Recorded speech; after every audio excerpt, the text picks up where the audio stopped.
All right. Hi, Jazz Band. So, Tony and I actually already had a conversation, but it ended up being really long, and I even cut it short.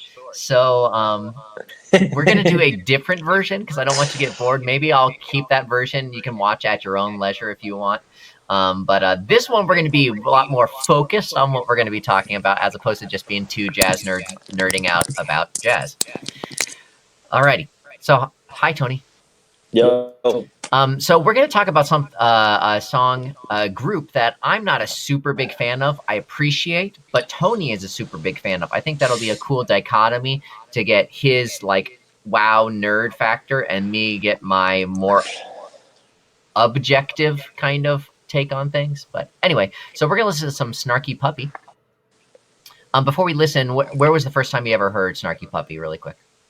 It was actually, it was on Facebook. This song specifically came out, and people were freaking out about the keyboard solo on it, which is by a guy named Corey Henry, because it's unbelievable.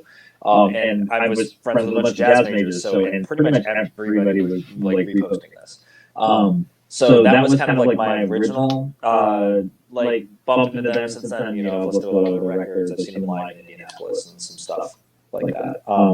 Cool. But before we start the recording, the one thing I do want to say about it is it also came at a time where I was playing in Latin band, and I think to an extent that's why this one spoke to me, because a lot of Snarky Puppy stuff is very interlocking, rhythmic, groove based. It pulls a lot from Latin jazz in terms of its influences there, and I think that it kind of hit at the right time for me with me getting into that genre of music. Trying to make a shorter video here, Tony. Come on, let's go. All right, so I'm going to hit play on this, and we're going to talk about it as it's playing. Hopefully the audio works out okay. You guys can hear it. Fingers crossed.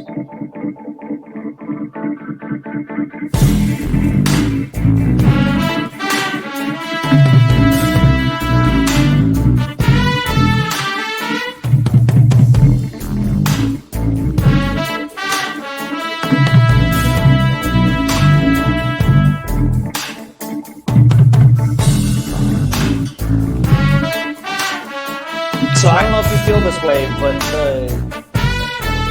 their horn sound, the part writing for what they do with the horns, is so iconic. Whenever I hear a Snarky Puppy tune or something influenced by that, I feel that's obviously that.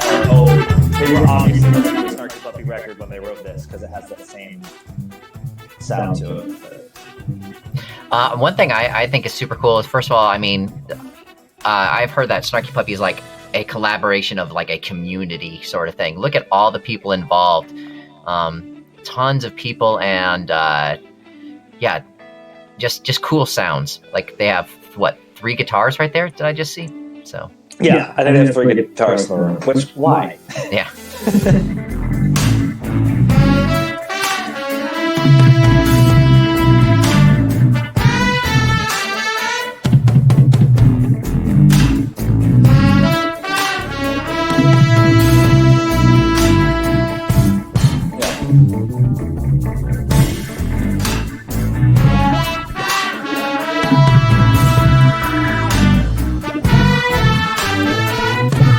Yeah, and I know that one of the points of contention between you and me about this group is the speed of development and the fact that they take too long to kind of get somewhere sometimes. But that's kind of one of the things I like about them is that willingness is kind of we're going to sit back in the pocket and just kind of live in this space for a while and enjoy where we're at before we keep moving.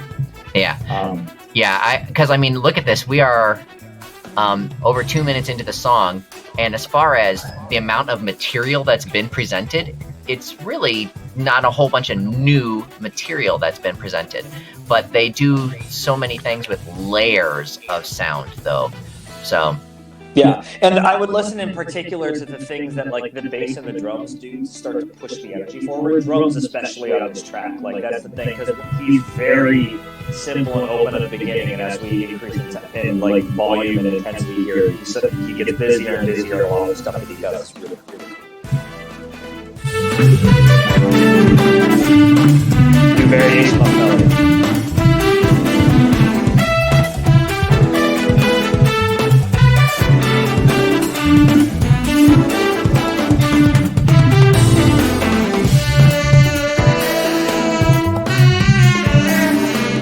So this guy's named Chris Bollock. He's an awesome tenor player.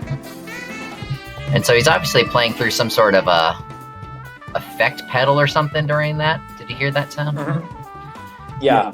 The trumpet player's name, I'm trying to remember. I think it's Mike Mayer, I think is his name. And the saxophonist plays in a band called Knee Body, which you should check out.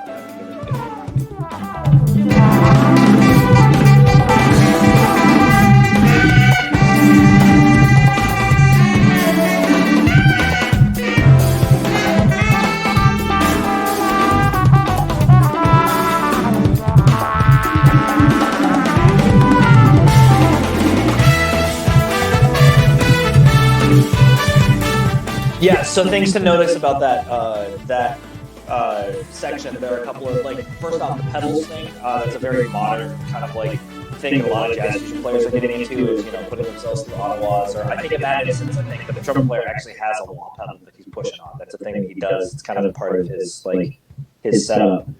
And then also noticing just the interaction between the two. Like always, it's, you know, it's still jazz. So there's a lot of like that call and response thing where they're clearly having a conversation. Yeah, I like this section right here. They'll cut to clips, shots of like the rhythm section going on, and they're still having a conversation, even with just this ostinato that's going on. Let's give that a listen a little bit. Also, this the keyboard soloist here is Corey Henry. He's an incredible organ player.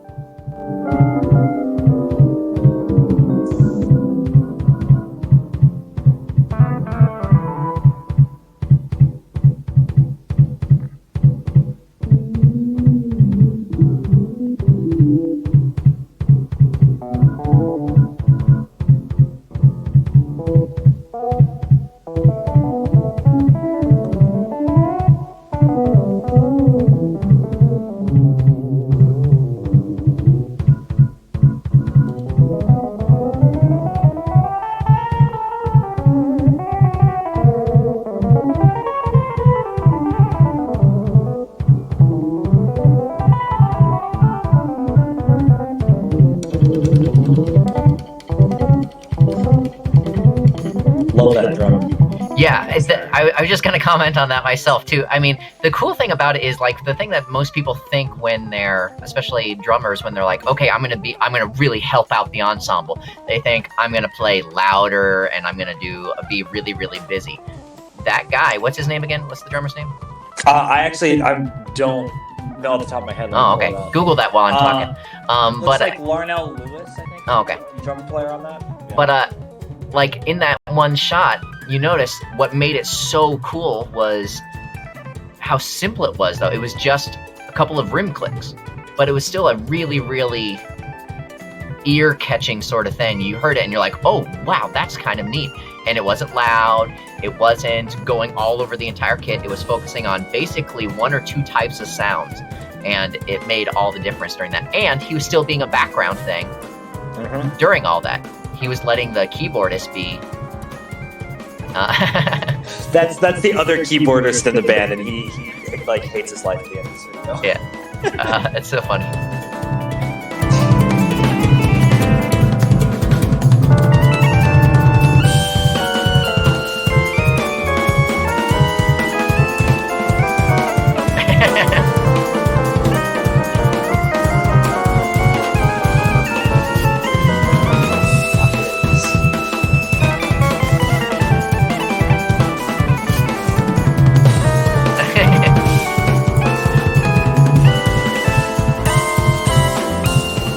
Correct me if I'm wrong. I think I heard at one point that the bass player is actually the guy that does most of the leading, if you will. I know that Snarky Puppy isn't supposed to be a... He is the band leader. He's the guy who kind of organizes everything. And puts, like, the billion different versions of this group that he puts together. Yeah. He's a big part of the songwriting process, but not the only part. Right. Happen to know his name off the top of your head? Yeah, Michael Lee. He's great. FYI, pay attention to all these names. You're probably going to have to, like, type them into a keyboard thingy, whatever. The horn entrance coming up.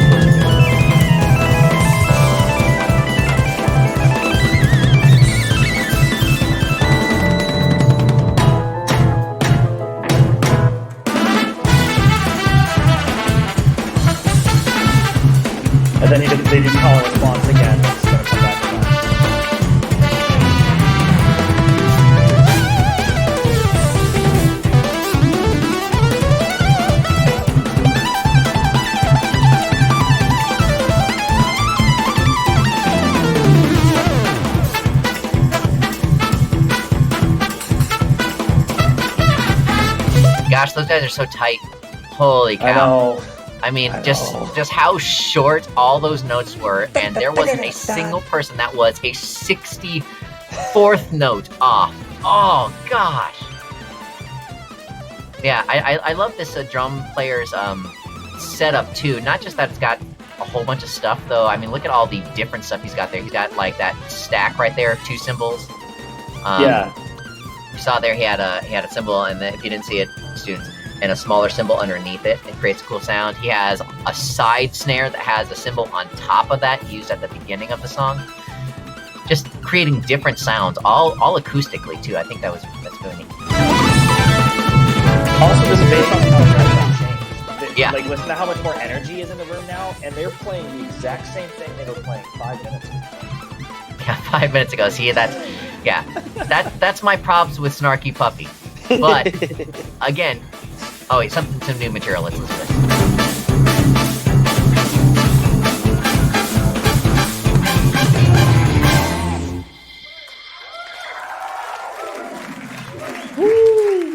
Yeah, so the whole like length thing, like it does take a while. So to an extent, like you have to kind of be in the right mood for it in terms of just like if you're gonna sit down and listen to music like this, like you kind of have to have the patience to let the song play all the way through and accept that it's gonna take a little while to get to like maybe the bit that you love the most. That's always my frustration. There's another tune that I recommended maybe listening to called Binky, which like the middle like chunk of it is what middle to end is what I love, and there's a whole Latin section at the beginning that just takes forever to get through.